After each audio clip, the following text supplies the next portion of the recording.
Hello and welcome back to the studio. Today I'm going to work in my sketchbook on some little kind of mini landscape studies out of my head. I'm not looking at anything. I'm just going to work on some palette play, like playing with different color combinations. And then I'm going to make a bunch of little tree studies. So here are the little palette studies I'm going to be doing with you, and here are the little tree studies, but they're kind of like inspired by the grid journal approach of just putting a bunch of grids in your sketchbook and playing that way, and then you can turn them into works later. You can see some here that are kind of completed. I really like the way this turned out to be the side of a building. This is a landscape and here are some palm trees, but they're not all completed. So I just kind of revisit them and continue to work on them whenever I feel like it. But today we are going to play around with those little mini squares in the sketchbook. So anyway, I hope you'll enjoy the random little mix of activities we have today. I'll stop chattering and get to sketching with you.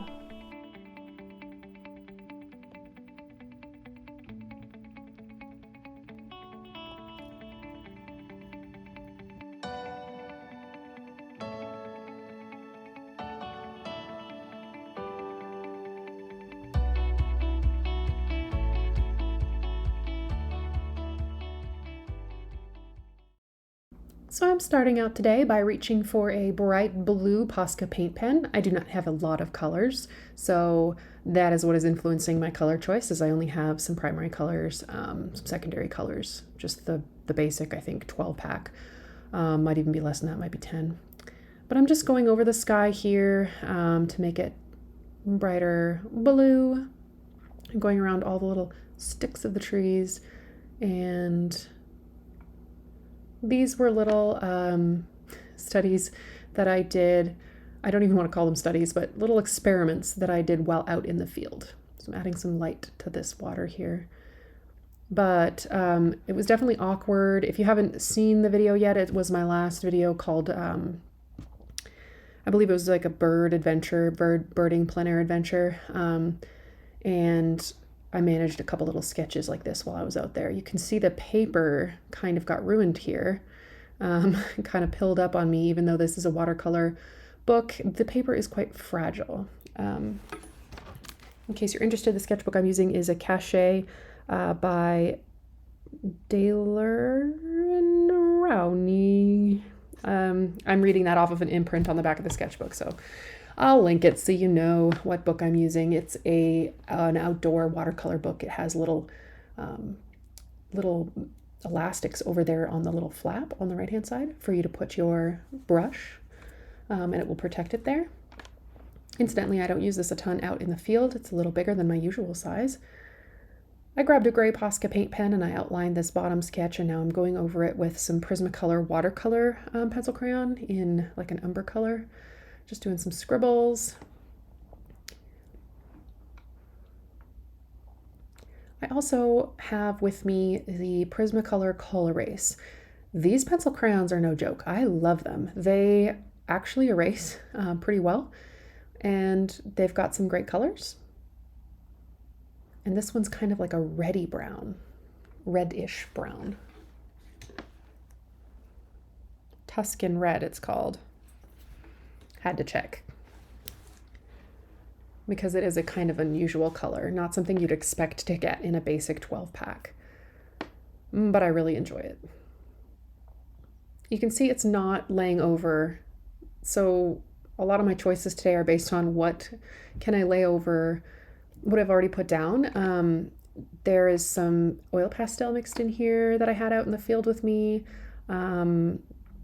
There was also some watercolor crayons, Faber-Castell, I believe, and they just leave like a waxy surface that you can't go over. So some materials I reach for and just have to put back because they won't lay on top of what's already there, which for anybody who does mixed media, they're totally used to this. As you work more with mixed media, you get to intuitively know what will layer over what, and you also might, consciously or not, develop a system, like a sort of a step-by-step, like what materials you use first. Maybe you put down watercolor first, and then you build up in colored pencil, and then you move to the more waxy substances or mediums. You can see I have my little tray there with some musical markers, the Jane Davenport, tons of neutrals. These are acrylic paint pens. In my opinion, haven't been working as well as the Posca paint pens, but they're at a different price point with lots of colors that you would not find otherwise. They're very interesting. So I'm purposely laying down some white here and then using my finger to kind of smear and smudge it. I just was trying to lighten the background a little bit, and none of my beige colors were activating. They're already starting to kind of dry up.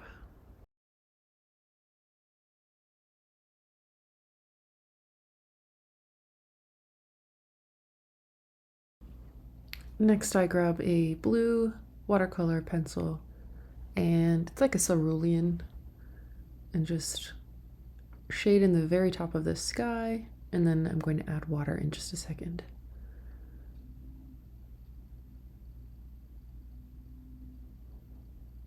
It's got to be the easiest sky ever made.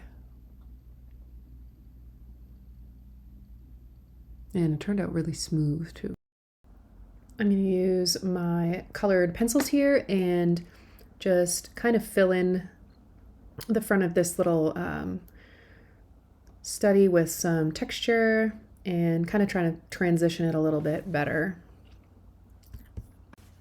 And now I'm going to kind of show you one way you could work in your sketchbooks. It just gets the juices flowing and helps you kind of prepare and get used to color theory. And that's just by finding whatever really lights you up visually online, make a little printout and tape it into your sketchbook like I've done here. These are palettes designed by Kelly Wynn of Color Crush, and she's also the inspiration behind the grid journal, the sort of squares that I've been doing on the other pages. So I can't take credit for any of this. This is all inspired from her. Go check out her website. She's got tons of classes and everything. I haven't taken them, but what I've done here is just a little printout of, I think it was maybe a Pinterest post, and you always have to be careful with that. I'm never going to claim that as my own art, but I do this with all sorts of different inspiration and just slap it in the sketchbook or the journal, my art journal. And right here, I'm trying to match. I'm trying to see out of all my supplies, which, how can I get the closest to the colors here?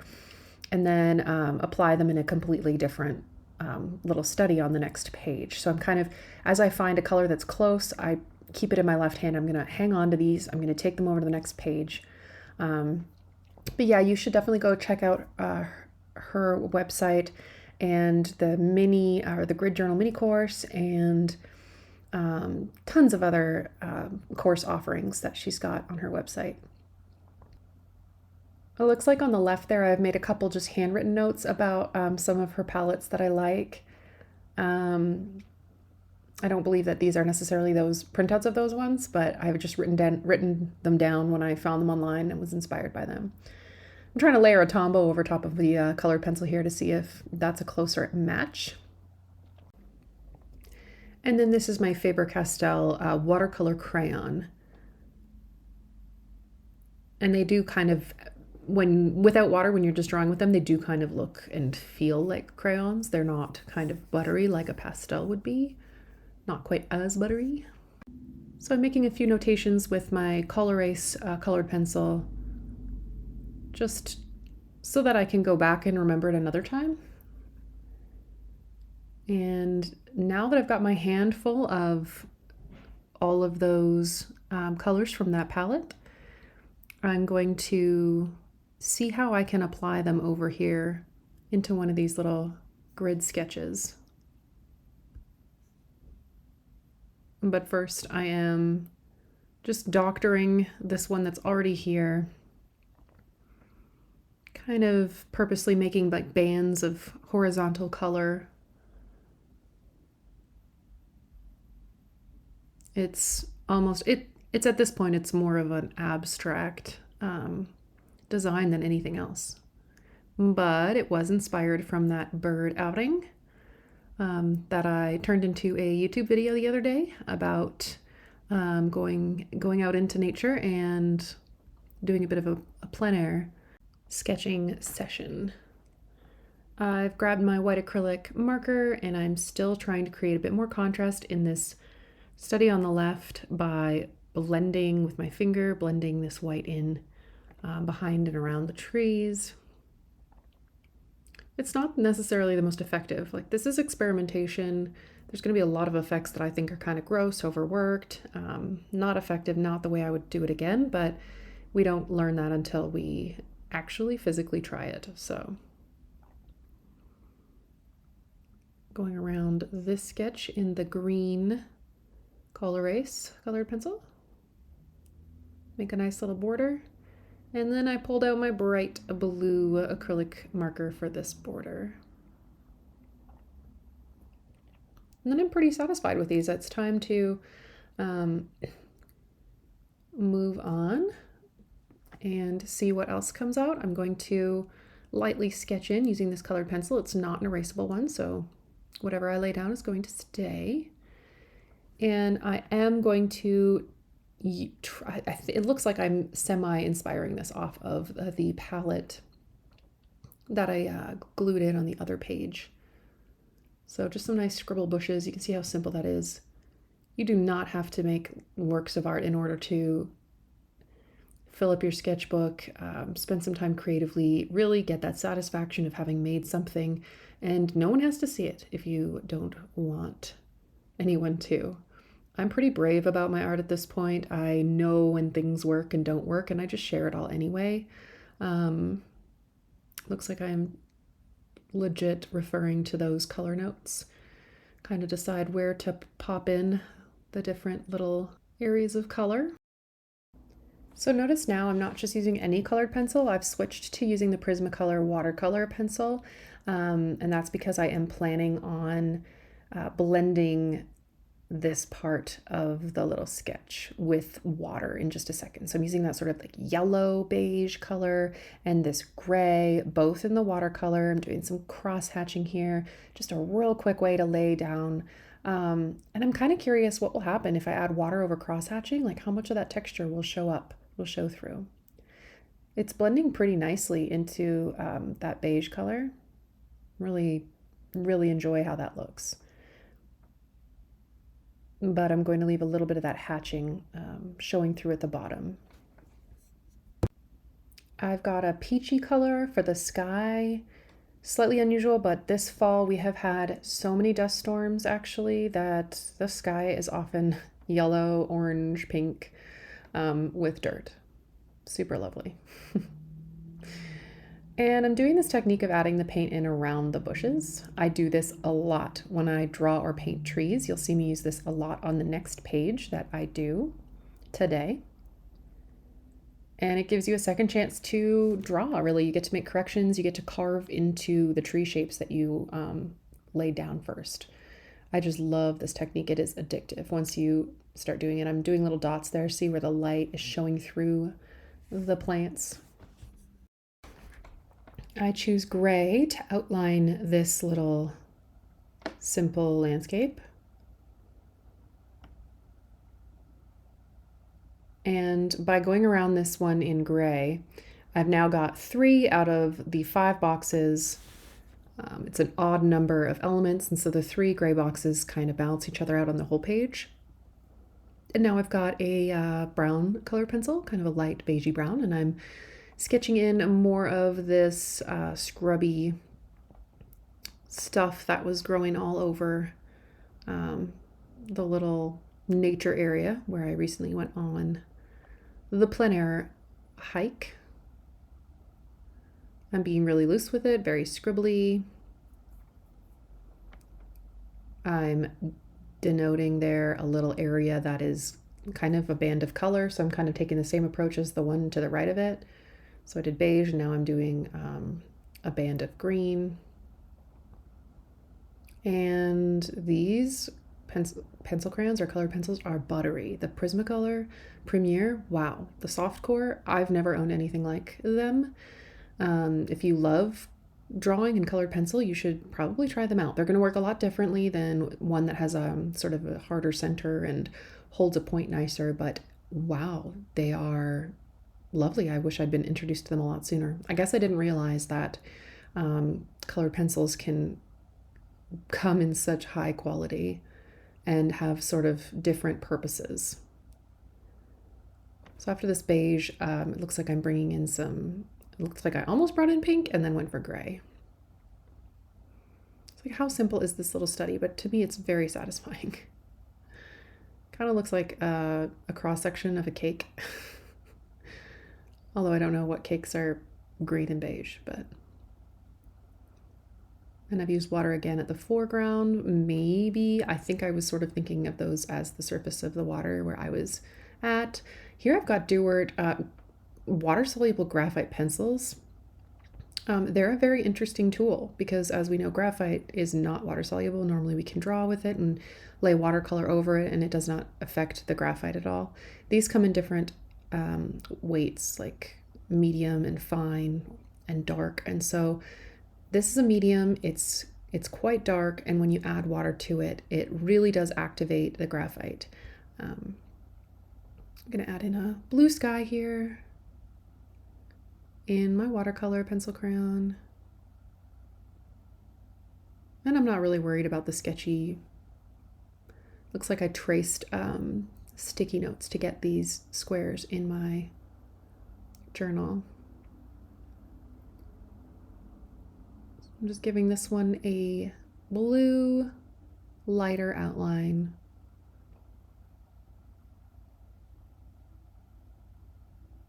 And I guess that wasn't distinct enough.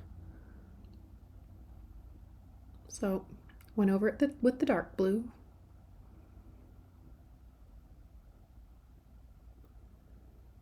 So now it looks like I'm really changing my attention to the success of the whole page. And I'm going to show you a bit of a close-up here before I go in and do my favorite part. This may seem silly, but it is literally my favorite part of this page, which is taking every single color that I used for each study and just sort of laying the swatches out right beside the drawing. It just does something really pleasing. If I want to recreate it, there's one less thinking step there. If I wanted to grab one of these little studies and turn it into a bigger painting, I have all the colors right beside, all laid out for me. Not necessary, but it creates an interesting visual effect to just look at the colors in a different way without them being in the actual drawing, just on the side there. There's a lot of overlap in my colors today. This is the warmest one, I think, with the pinks and the orange. Yeah, I'm just going to fast forward this because you get the idea. So I almost feel like it's even more satisfying watching this in fast forward. It looks like I add a little bit here in a second to that drawing. I had this pastel, this crayon, and that really just emphasizes what these are to me. I could go back at any time and rework them or add stuff. They're kind of just a work in progress. Yeah, it's nice to spend an afternoon just thinking about color.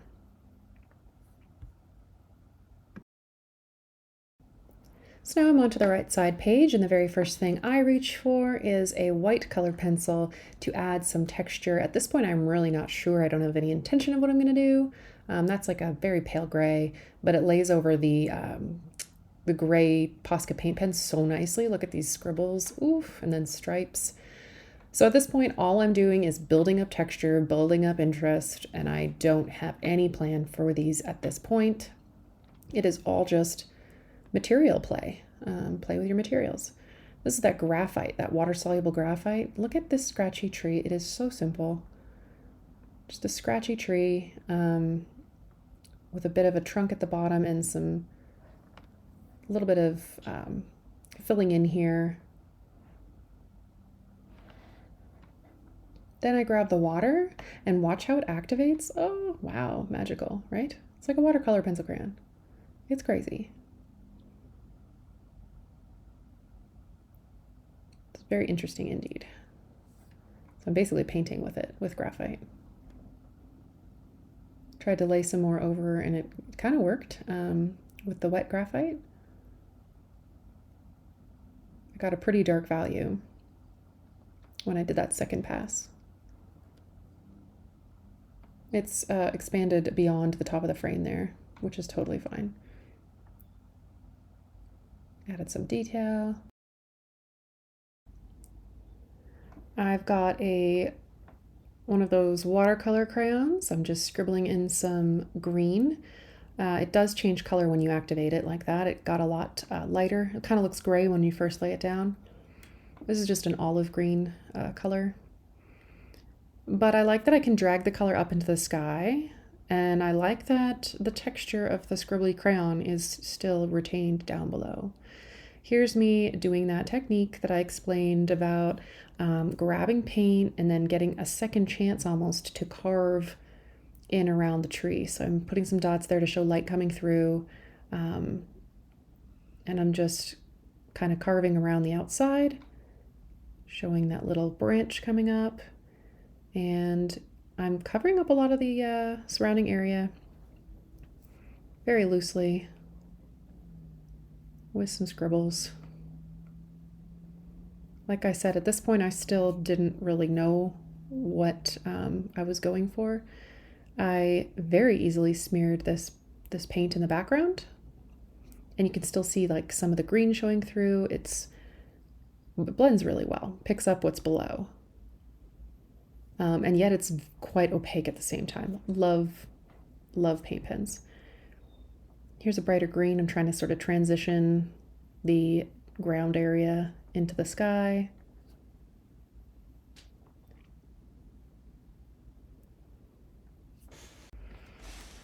And I'm outlining another tree here. This one I'm trying to make a little bit bushier, kind of think white pine, a coniferous pine tree that I just absolutely adored growing up in Canada.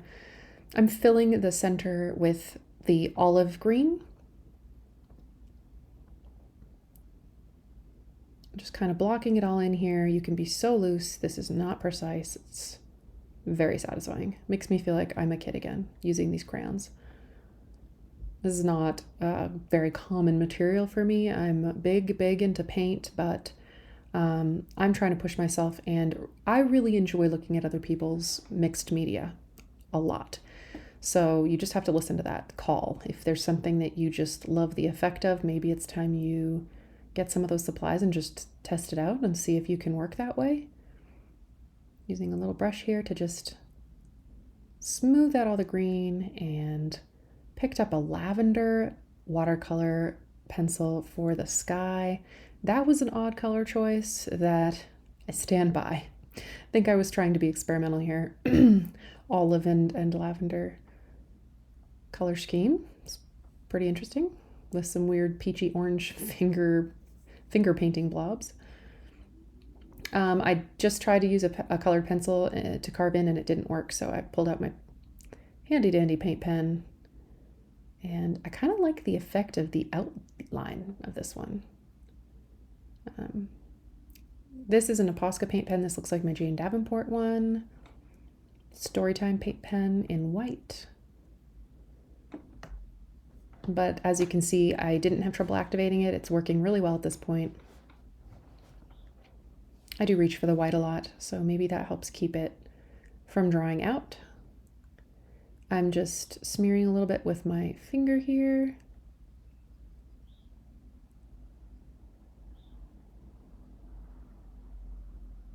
And I'm kind of whiting out, but not negating all the texture and action happening around the underlayers. And that actually is a lot like my actual painting process. When I paint in acrylic, I do layer after layer after layer, and I leave previous layers to show through at random. Green colored pencil doesn't work there. Try again. Nope. It's just not laying over top. So I find a a pastel that does a really great job. It's my third attempt here. Scribble, scribble, scribble. And I guess I'm just trying to add some light to it to make it slightly more dimensional, and I just can't. So this is where I bring out the oil pastel, this sort of pale green, pastel green color, and like a mint. And look at how nice it is, adding those highlights. Ooh.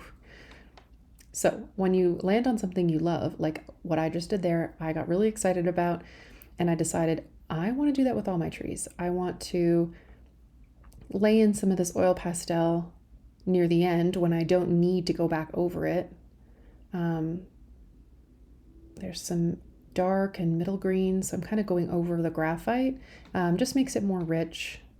And that mint that I just love, love, love, I'm going to try to add it to more of the trees because it's oh so satisfying.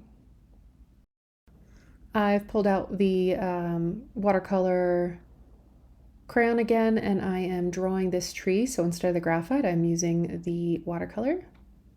And I'm making this tree, sorry that it's a little off of the screen at the bottom, but this one is a different shape. It's more round. I'm going from the center out, scribbling a ton, gonna activate it with water. And there's some ugly, this is the most ugly study on this page, I believe. Look at that orange showing through the,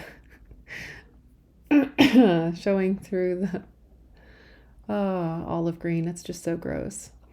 You're allowed to make really gross things. Here I'm like, okay, I gotta get that oil pastel on again. I love it, but I just didn't love all the color play in this one. And that's okay. Teaches me what not to do next time. I do enjoy this beautiful turquoisey color coming in the background. I believe I cover it up later though, so boo. But I carry it into some of the other studies, so they're not ever really done. You can always go back in. And I'm kind of surrounding this one with oil pastel, actually. It looks like a lavender, it might be gray. Yeah, it's a lavender. There's the gray in my left hand. And it sort of works out, sort of doesn't. It's just a big mess. I'm going to lay in the bottom here with the gray oil pastel. Just not some great color choices for this one. Just a lot of gray, a lot of mucky, muddy, not a lot of contrast difference. See that? How it's all kind of middle contrast. There's not a lot of lights or darks. So I go in trying to save it with my favorite technique of carving in the tree. You can see how I go around like that.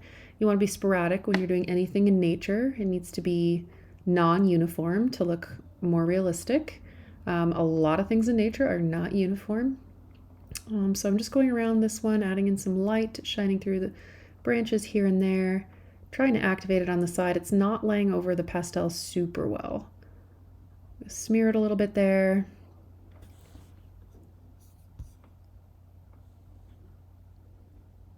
And trying to bring it out into the rest of the sky, not effective at this point. So I'm kind of smudging it, which just, you know, to me adds to the muckiness of this one little study. Adding in this gray Posca pen sketch kind of emphasizes that this is more of a deciduous tree as opposed to the pine trees above it, the coniferous ones. Gonna grab my graphite. This is water soluble, but I'm obviously just using it as pencil right now. I'm not gonna wet this down later, but I'm going to enhance the borders a little bit, crisp them up, and I'm messy about it. I'm not tidy about this at all. Obviously you can tell just the process, and the result is just not anything to do with tidiness, polished, anything.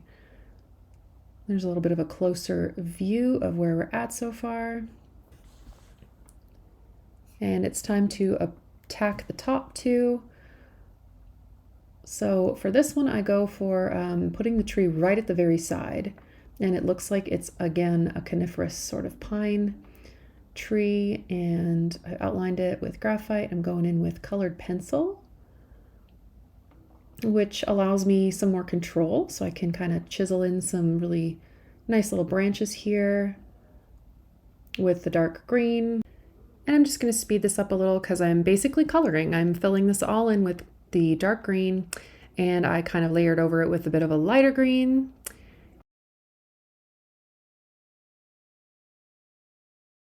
So 3 layers of colored pencil on top of each other. And then I go for the sky with that lavender, and this is water soluble. So kind of just quickly go around the tree shape there, and I'm going to activate it with water in just a second. So I'm just softening all of that with water.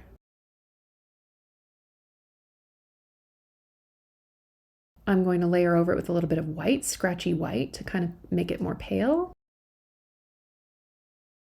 And then a little hatching with gray at the bottom.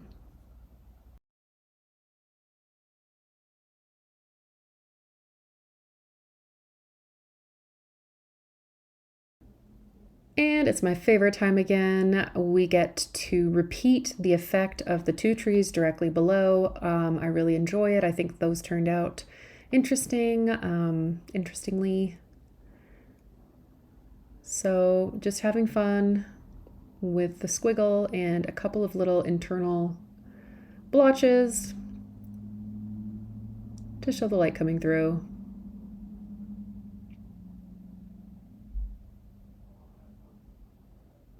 And then I kind of do a little swath through the middle here, almost like there's a layer of clouds in the background, but I don't cover the whole background, just a little sort of stripe. So now I'm speeding it up while I scribble in the background and kind of blend it out with my finger and do a nice precious outline in graphite. And it is time to do the last sketch. Now this one, I varied it. I just did like a little bunch of trees in the background. Look at those shapes. They're kind of poor tree shapes. They're just bunched up, kind of like the study on the left, the one that on the left side of the page, the one I did when I was actually out there. And I'm going in with the dark olive watercolor crayon. These are Faber-Castell, if I didn't say that before. Really, really high quality. I've had them for ages and ages. They were given to me. Layering in a nice pop of turquoise, some olive on top, or a little bit of maybe it's more of a sap green, and trying to pull in lavender again. Almost did a lavender sky, and then went for the foreground with lavender. I like the orange squiggle going through this one. Adding some pink to warm up the foreground. Warmer colors pop forward, cooler colors recede if you want help making your landscapes look less flat. I'm not really concerned with that in this though. I'm really choosing colors willy-nilly. More like abstracted studies and a way to play where I might accidentally happen upon something that I love that I can recreate in an actual work of art and not just in my notebook in this way. It's almost like journaling, right? We're just processing things and practicing and playing, and a lot of artists like calling it play. I'm just going to finish making the sky all white, kind of carving these tree shapes out a bit better, and then I'm going to activate the trees with a little bit of water. I wasn't sure what this would do after having used acrylic paint all around. It doesn't, once that acrylic paint is down, you can still kind of mess with it. You can see it's kind of like blending in a little bit.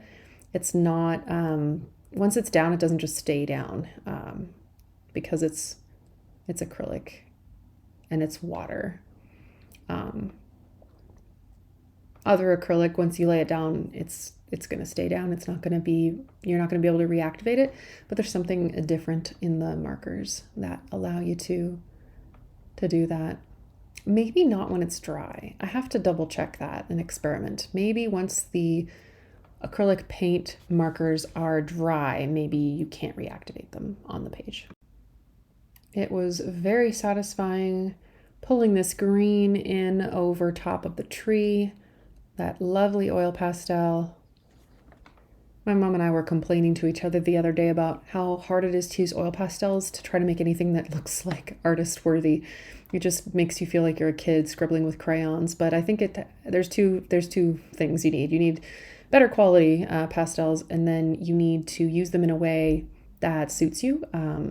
Layering them in this way, it makes them sort of much more sophisticated than if I were just going to do an oil pastel drawing entirely. Now, there are people out there who can do that. I am not one of them. Maybe one day, but I haven't ever tried to become an oil pastel, skilled in oil pastel. This is what it looks like. This is how it turned out. I've got 5 studies on each side, and I'm really happy with them. The one I hate the most is that tree at the bottom because it's so mucky. That orange showing through. Ugh. Maybe it's fall. Maybe that's what's happening down there. I'm going back in. I'm like, maybe I can salvage it. I just need to change the value of the sky. But no, I can't salvage that one, and it's okay. We can't save them all. So now I'm just going to grab my marker and take a couple little notes about the date. I was using the trees outside my window as inspiration. I forgot about that. I'm glad I wrote that note. And then I wrote down the date. Ooh la la. I hope you enjoyed these. I would love to see if y'all made some little random mixed media studies alongside me today. As always, you can reach out, leave me a message, share your Instagram with me so I can go check them out. Here's some of the other grids that I have to still work on. You're getting like a little peek at all the things in the sketchbook. But I'll do a sketchbook tour as soon as the sketchbook is full, which I truly don't think will be too long from now. I'm very nearly through this sketchbook. It has been with me for years, so there's a lot of crazy stuff in here that I look forward to sharing with you. Thank you for hanging out with me in the studio today to do some palette studies, landscape studies, tree sketching, all the mixed media play. I hope you gained some knowledge from my experimentation and that you tried out yourself in your own sketchbooks. Bye for now.